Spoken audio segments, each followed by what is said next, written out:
저도 이제 제2의 엔비디아가 될 가능성이 크다고 생각을 하는데 1년 동안에는 100% 정도 상승했고요. 위고비는 일론 머스크가 이걸로 14kg 뺐다고 한 다음부터 유명해진 약품이죠. 비만 치료제 관련해서 이 두 회사와 경쟁할 만한 회사가 없다는 겁니다. 그러니까 주가도 상승할 뿐더러 배당률도 높아질 거다.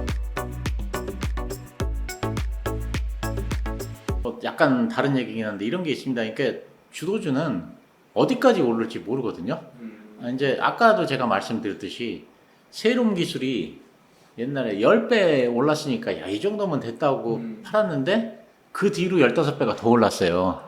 15배인가? 하여간 그 150배가 전 올랐으니까 한 10배 이상 더 올랐거든요.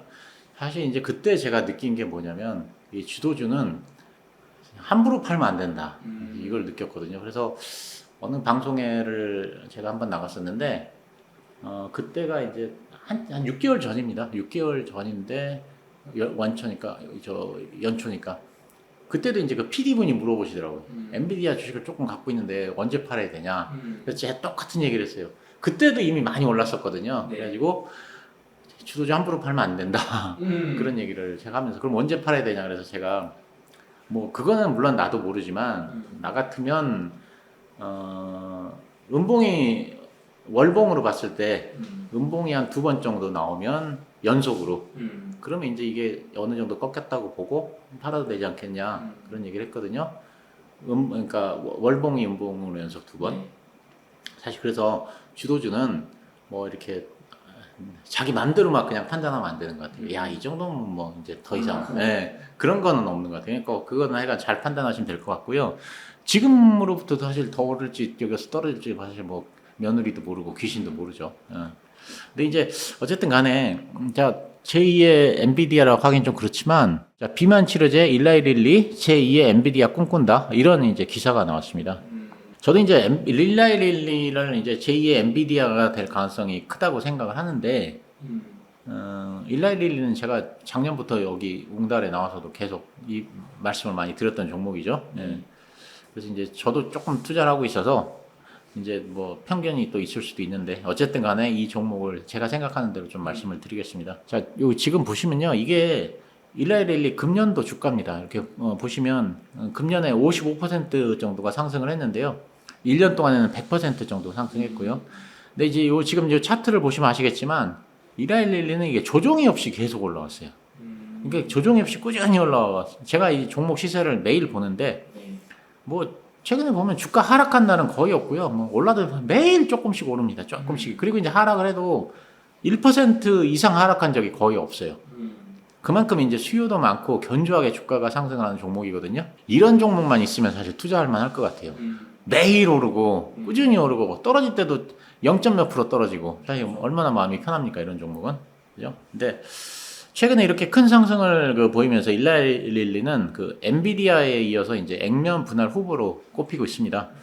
시가총액도 8,730억 달러니까 우리 돈으로 1,200조 원 정도 되거든요. 그러니까 삼성전자 시가총액이 540조 정도 되니까 삼성전자보다 시가총액이 120%가 더 맞습니다. 2.2비가 되는 거죠. 그리고 테슬라보다도 33%가 시가총액이 더 큰 종목이니까 굉장히 큰 종목입니다. 굉장히 큰 회사인데 생각보다 우리나라 투자자들한테는 잘 안 알려져 있고요. 존슨앤존슨 막 이런 게 이제 그 굉장히 우리나라 사람들은 큰 회사고 제약의 1위라고 생각하지만 존슨앤존슨보다 이 회사가 더 큰 의약품 회사입니다. 예. 근데 이제 일라이릴리는 지금까지 총 4번에 걸쳐서 주식 분할 경험이 있었고요. 마지막 분할이 이제 오래 전 얘기지만 이제 주가가 이 회사는 크게 상승을 할 때마다 액면 분할을 해왔거든요. 그래서 이제 최근에 또 크게 상승을 했으니까 주식 분할 가능성이 있다 이렇게 생각을 하고요. 이제 주가가 너무 올랐지 않았냐 이제 의견도 물론 있습니다. 많이 올랐으니까. 근데 이제 그건 뭐 엔비디아도 마찬가지고요.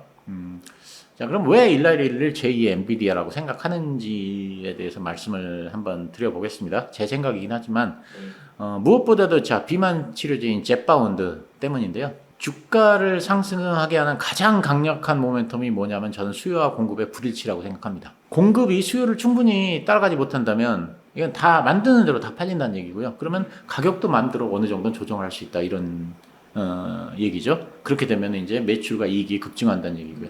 엔비디아도 엄청난 이익을 남기는 게 가격이 높은 거지 않습니까? 가격이 높은 거 자체가 공급이 딸리니까 막 맘대로 올려도 되는 거지 않습니까? 그죠? 엔비디아 같은 경우도 공급이 수요를 따라가지 못하기 때문에 이제 이게 가격이 오른 거잖아요. 저 주가가 오른 거잖아요. 네. 그러니까 이제 엔비디아 GPU를 사기 위해서 대기하고 있는 사람은 많은데 물건은 없고 자 이런 상태인데 자 월스트리트 저널에서 이런 기사가 한번 났었습니다. AI 열풍으로 인한 엔비디아 칩의 부족 현상이 코로나19 대유행 초기에 화장지 사재기가 일어났던 것과 비슷하다. 이런 기사가 나온 게 작년 5월입니다. 사실상은 이런 기사를 보게 되면 이건 이제 당연히 이제 공급이 딸린다는 의미잖아요. 그러면 이제 이 회사에는 관심을 가져야 돼요. 사실은 제 경험에 의하면 이런 기사를 보면 이 회사에 관심을 가져야 되거든요. 자, 근데 비만 치료제도 공급이 딸린다는 점에서는 엔비디아 GPU와 똑같습니다.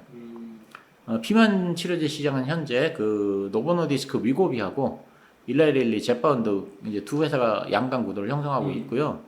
자, 위고비는 일론 머스크가 이걸로 14kg 뺐다고 한 다음부터 유명해진 약품이죠.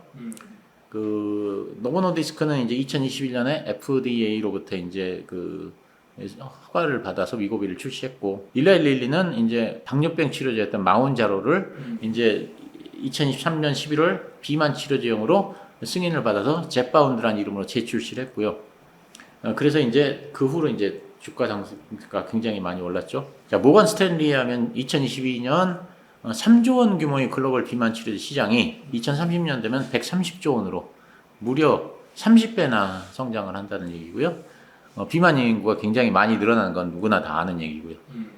근데 이제 중요한 건 뭐냐면 비만 치료제 관련해서 이 두 회사와 경쟁할 만한 회사가 없다는 겁니다. 엔비디아도 사실 경쟁할 회사가 없는 거잖아요. 예, 근데 이제 엔비디아랑은 이거는 성격이 조금 다릅니다. 의약품은 독점이 금방 해소되기가 어렵습니다. 왜냐면 자 아까 뭐 예를 들면 엔비디아가 칩이 부족하면 그냥 이론적으로는 누군가가 똑같은 엔비디아 칩을 만들어서 똑같은 성능을 내면 그냥 곧바로 팔 수 있잖아요. 그렇죠. 이론적으로는. 근데 이거는 의약품은 안 됩니다. FDA 임상을 거쳐야 되기 때문에요. 그래서 만약 어떤 제약회사에서 자, 일레릴리의 젯바운드보다 효능이 훨씬 뛰어난 약을 자, 지금 개발했다 치고 근데 그 약을 시판을 하려면 FDA 임상 1상, 2상, 3상을 다 거친 다음에 허가를 받아서 시판을 해야 되거든요. 그럼 그게 4, 5년이 걸립니다. 그죠? 그러면 이제 이미 지금 허가를 받은 이런 그 이라일리 같은 회사는 그냥 독점으로 3, 4년 이상은 계속 간다는 얘기죠. 그렇기 때문에 최소한 몇 년간은 공급 부족이 해소되지 않는다는 얘기입니다. 그리고 이제 또 의약품은 그 물질 특허가 풀려서 바이오시밀러가 나와도 오리지널사에서 각가지 여러 가지로 제약 특허를 또 겁니다. 네. 특허를 걸어가지고 이렇게 경쟁 제품이 나오는 걸 계속 방지하거든요. 이런 것들 때문에 이제 기존에 처음에 약품을 개발한 회사에 항상 플러스가 되는 상태고요. 그래서 골드만삭스 같은 데서는 2030년까지 이 일라이릴리하고 노보노디스크가 비만 치료제 시장의 80%를 점유를 할 것이다. 이제 이렇게 사실상 2030년까지는 이 두 회사가 독점을 할 것이다. 이렇게 봤습니다. 왜냐하면 다른 데서 개발을 해도 임상을 거치고 여러 가지 과정을 거치는데 뭐 몇 년이 걸리기 때문에. 근데 또 재밌는 게 이 비만 치료제 젯바운드가 만변통치약 거의 뭐 이제 지금은 이제 취급을 받고 있습니다. 자, 우선 비만과 당뇨로서는 공식적으로 FDA 승인을 받았습니다. 네. 그리고 수면 무호흡증도 사실상 허가가 있다고 해서 이것도 지금 FDA 승인 신청을 해놓은 상태인데 별 문제 없으면 승인을 받을 것 같습니다. 근데 치매병, 알츠하이머에도 이 약이 또 새로운 돌파구가 될 수 있다는 분석이 나왔고요. 왜냐하면 그 네이처라고 세계적인 그 국제적인 그 유명한 학술지 여기서 이제 이 약품이 그 염증 완화 효과가 뇌에도 작동한대요. 뇌에도 작동되는 것으로 추정됨에 따라서 알츠하이머 치료에도 사용될 수 있다고 네이처에서 밝혔고요. 그 다음에 파킨슨병 환자한테도 효과를 나타낸답니다. 이 약이. 그 영국에서 임상을 했는데 이게 이제 원료가 GLP-1이거든요. 이 GLP-1 수용체가 파킨슨병 환자의 운동 능력을 높여주는 걸 확인했다고 합니다. 그리고 이제 암 발병률도 이 약이 낮춰준다고 합니다. 암 발병률 낮춰주고 또 지방 간에도 효과가 있다고 그러고요. 그 다음에 알코올 중독자도 치료하는데 효과가 있고요. 그래서 뭐 만병통치약입니다. 이게 제 생각에는 아무래도 이게 약을 먹으면 살 빠지잖아요. 네. 이게 살이 빠지지 않습니까? 그럼 당뇨도 치료되죠. 그렇죠. 그러면 살이 빠지면은 사실은 만병의 근원이 살이잖아요. 그렇죠. 그래서 뭐 지방간도 줄어들고 뭐 모든 여러 가지로 효과가 있는 거 아닌가 이런 생각을 저는 이건 완전히 개인적인 생각인데 그렇게 해봤습니다. 그래서 뭐 자 다시 말씀드리자면 수면 무호흡증, 그 다음에 비만, 당뇨 이거는 사실상 지금 다 확인이 된 거고 그 다음에 이제 알츠하이머, 파킨스병, 암, 지방관, 그 다음에 알코올 치료 뭐 이런 것들 다 된다고 하니까 그래서 이게 또 이제 중요한 게 뭐냐면 부작용이 없는 거거든요. 그래서 심각한 부작용이 그래서 이제 이 약물의 적용 범위가 훨씬 더 넓어질 것으로 이제 과학자들이 판단하고 있고 그래서 이 사이언스라는 그 유명한 국제 학술지에서는 작년 말에 이 비만 치료제를 2023년 최고의 과학 성과로 꼽았습니다. 그러면서 뭐라고 했냐면 비만 치료제가 애초에 상상할 수 없었던 영역으로 약물의 적용 범위가 확대되고 있다. 이렇게 얘기를 했습니다. 그래서 잘만 되면 이 일라일리의 잽바운드가 만병통치약이 될 수 있다. 이런 거고요. 그 다음에 여기에 더해서 이제 일라일리가 최근에 개발하는 알츠하이머 치료제 도나네맘압이라고 하는 게 있는데요. 네. 이게 이제 FDA 정식 승인을 받았습니다. 며칠 전에. 그래서 여러 가지 긍정적인 상황으로 볼 때 일라일리가 제2의 엔비디아가 될 자격은 충분하다고 생각은 하는데 그렇다고 해서 또 매수 하시란 얘기는 아닙니다. 뭐 제가 조금 갖고 있어서 또 저도 편견이 있을 수 있으니까 공부해 보시고 한번 잘 뭐 이렇게 공부해 보시고 판단해 보시라 뭐 이런 말씀을 제가 드립니다. 엔비디아는 이게 좀 굉장히 폭발적으로 막 이렇게 좀 상승을 했던 것 같아요. 막 너나나 수요가 몰려들면서 거기다가 AI라고 하는 그 챗 GPT 하면 혁명이 합쳐지면서 이렇게 막 훨씬 더 크게 올랐던 것 같고 비만 치료제도 사실은 마찬가지긴 한데 왜냐면 이게 굉장한 열풍이 불면서 없어서 못 파는 지금 상황이거든요. 그래서 그 일라일리 같은 경우에 뉴욕하고 인디애나인가 아마 지금 공장을 건설하고 있고 또 독일에도 공장을 건설하고 있을 겁니다. 그리고 그 노보노디스크도 며칠 전에 기사를 보니까 그 미국의 노스캐롤라이나에 뭐 5조 6천억인가 4조 5천억인가 뭐 공장을 짓는다고 나왔고요. 뭐 유럽에서도 공장 확장한다고 합니다. 그래서 이렇게 지금 공장을 확장하는데도 불구하고 뭐 못 팔아요. 물건이 없어갖고. 그래갖고 뭐 중국이나 이런 데서는 뭐 승인은 해놨는데 승인을 하면 뭐합니까? 뭐 물건이 없는데 그런 상태고 그 다음에 이제 그저께인가 바이든 대통령이 너무 비싸다 이거 그래가지고 가격 좀 낮춰라 뭐 이런 얘기도 했다 그럽니다. 그래서 뭐 이렇게 돈이 있는 사람한테는 좋은 약이지만 돈이 없는 사람한테는 그림의 떡 아니냐 뭐 이런 식으로 얘기도 했다고 하는데 어쨌든 간에 업기는 마찬가지라고 생각합니다. 업기는. 예. 엔비디아 같은 경우는 이제 AI 반도체 같은 경우는 사실상 이제 학습의 영역이 있고 추론의 영역이 있는데 이제 처음에는 이제 학습을 해야 되는 거죠. 그 다음에는 이제 학습이라고 하는 거는 이제 고속도로를 까는 것과 같은 건데 고속도로만 있으면 필요가 없잖아. 그 위에 자동차가 다녀야죠. 사실 그게 이제 추론의 영역인데 학습 이 분야에서는 사실상 엔비디아가 100% 독점을 하고 있는 상태인데 추론으로 넘어가면 추론은 이제 NPU가 나오면서 이제 NPU가 이제 각광을 받게 되거든요. 그럼 이제 여기서는 엔비디아의 독점은 깨집니다. 그래서 이제 지금 예를 들면 엔비디아는 100%를 시장 점유율 사실상 100%는 아니지만 그냥 그 편의상 100%라고 하면은 이제 추론의 영역으로 넘어가면 70% 이렇게 되고 이제 NPU가 나머지 이렇게 되겠죠. 그런 게 있긴 한데 일라일리나 이런 것들은 경쟁사들에서 지금 이게 시장이 원체 핫하고 커지다 보니까 막 만들어내고 있거든요. 만들어내는데 이제 그 임상이라고 하는 절차를 이제 거쳐야 되는 거죠. 일라일리가 이제 현재로서는 시가총액이랑 훨씬 크고요. 근데 조금 다른 게 뭐냐면 그 미국에 있는 업체가 아니고 이제 이게 저기 저 유럽에 있는 업체, 북유럽의 업체지 않습니까? 사실 이거는 미국에 있는 업체고 사실 조금 다르긴 하죠. 근데 이제 일라일리가 어쨌든 지금 상태에서는 이제 이 젯바운드가 위고비보다는 여러 가지 성능은 더 좋은 것 같긴 한데 이 두 회사 간에 또 계속 제품을 업데이트합니다. 그래서 현재로서 젯바운드가 위고비보다는 좋은데 이제 노보노디스크도 또 이 위고비를 가지고 업데이트를 합니다. 그리고 이제 여기도 또 업데이트를 하고 그래서 이제 이 제품을 가지고 이제 그 기반 자체가 이제 세마글루타이드거든요. GLP-1 계열인데 이거 GLP-1을 가지고 이제 계속 업데이트를 하니까 사실은 이 둘 중에서 뭐 어떤 제품이 더 좋다 이렇게 평가하기는 어렵지 않나 하는 생각은 들고요. 현재로서는 이 두 회사가 다 1등이라고 보는 게 맞는 것 같습니다. 이게 그 삼성증권에서 네. 이 그 배당주 투자를 이제 추천을 한 게 있거든요. 그러니까 네. 그 1월부터 12월까지 이제 매달 배당을 받는 포트폴리오를 짭니다. 뭐 코카콜라는 뭐 예를 들면 뭐 몇 월에 하니까 이런 식으로. 근데 이제 배당주 포트폴리오를 짜면 대개는 보면은 다 뭐 배당률이 뭐 4%, 5%뭐 이런 식으로 높은 배당주를 하지 않습니까? 뭐 코카콜라라든가 이런데. 근데 일라이리는 1%도 안 되거든요, 배당률이. 되게 낮네요. 근데도 삼성증권에서 배당주에 넣었어요, 하나에. 그러니까 네 종목 중에 하나를 넣었어요. 그게 왜 그랬냐면 지금은 배당률이 좀 낮지만 네. 회사가 계속 커지면서 지금 사놓으면 앞으로 배당률이 계속 커지면서 배당률이 높아질 거다. 그러니까 주가도 상승할 뿐더러 배당률도 그 제 책 그 성장주 패러다임 거기 보면 제가 하나 예를 들어놨었는데 배당주 투자라고 하는 게 젊으신 분들은 딱 지금 그냥 배당을 많이 주는 은행주나 뭐 이런 것도 하나의 방법이지만 만약에 내가 젊은 시절로 돌아가면 저는 그런 배당주 은행주 사고 뭐 증권주 사고 이런 배당주 투자는 안 할 것 같다 이렇게 했거든요. 뭐냐면 그러면서 예를 들어본 게 삼성화재 예를 들어놨었습니다. 삼성화재가 1990년대로 돌아가게 되면 그 당시 주가가 지금으로 따지면 뭐 한 4천 원? 뭐 이 정도 했거든요.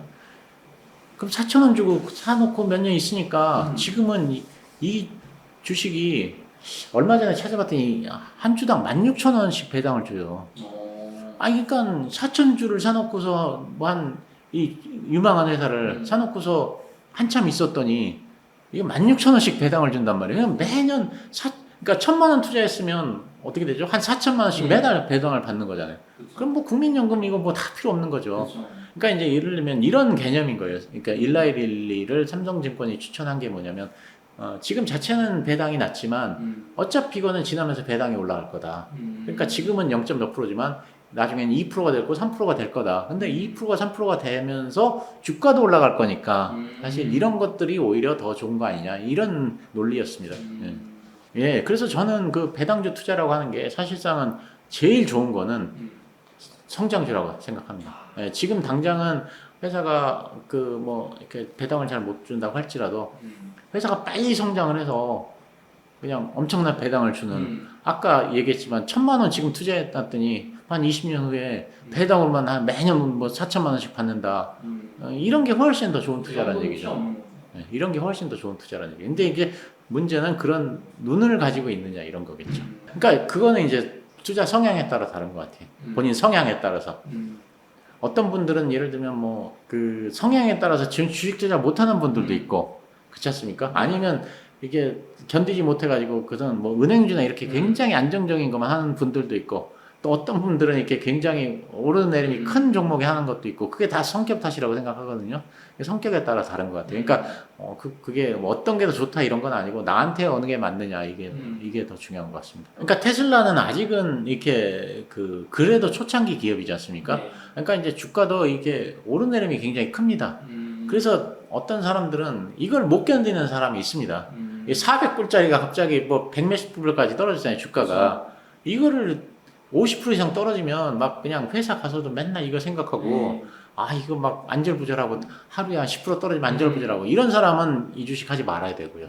일라일리 같은 경우는 제가 이렇게 쭉 보니까 그냥 조금 오르고 조금 떨어지고 막 이렇게 하거든요. 그러니까 이런 것들은 그냥 잊어먹고 있어도 괜찮거든요. 그러니까 그런 성향의 분들은 또 일라일리가 맞고 근데 이제 좀 너무 답답하다 또 이런 사람들은 테슬라가 맞고 이런 것 같습니다. 예, 지금 그 날씨도 오늘 굉장히 덥고요. 사실 더운데 이 더 짜증 나는 거는 이게 참 우리나라만 이게 주식이 안 올라가니까. 그리고 최근에 이제 또 삼성전자나 이런 거는 좋은데 그러다 보니까 지수는 별로 안 떨어지는데 실제적으로는 체감 지수는 막 굉장히 많이 떨어지거든요. 그러니까는 아까 얘기했지만 금투세나 이런 것들이 지금 불확실해지면서 기관 투자자들이라든가 이런 또는 큰 손들이 이제 미리미리 물량을 소형주는 좀 정리하는 면도 있고 이러다 보니까 사실상 개인 투자자들이 굉장히 힘든 장이거든요. 지수와 관계없이 지금 힘든 장입니다. 그래서 어떤 방향으로든 간에 빨리 이 금투세는 정부에서 좀 정리를 해줬으면 좋겠다. 그래서 이런 생각을 하고요. 그래서 이런 것들이 뭐 밸류업도 좋지만 일단 당장 이 금투세가 저는 더 큰 문제라고 생각하거든요. 그래서 이런 것들은 빨리 좀 해결을 해 주셨으면 좋겠다. 이런 생각을 하고요. 이 어려운 여건에서도 기업 분석을 또 철저히 잘 해서 이렇게 원칙대로 투자를 하면 또 좋은 결과가 있지 않을까 이렇게 생각합니다. 모두들 힘내시고 화이팅 하시기 바랍니다.